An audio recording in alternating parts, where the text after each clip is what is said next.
Για μια στιγμή μείνει σε καλή σκέψη, έχουν μόνο πονηροί. Εδώ δεν είναι εστιατόριο, μα φυσικά της νοιάζει αυτό. Φτάνει γιατί τραβήξε το σκουνί, δεν έχουν συμπεριφορά σωστή.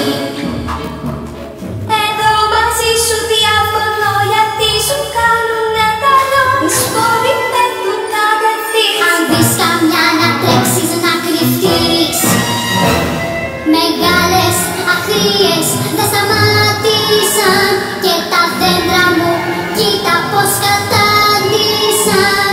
Τα δέντρα σου θα πικρώσουν πάλι, μα τη ζωή μου κάνανε ένα χάλι. Μαζί της τώρα συμφωνώ, μακριά να φύγουν από εδώ, να πάνε όσο πιο μακριά.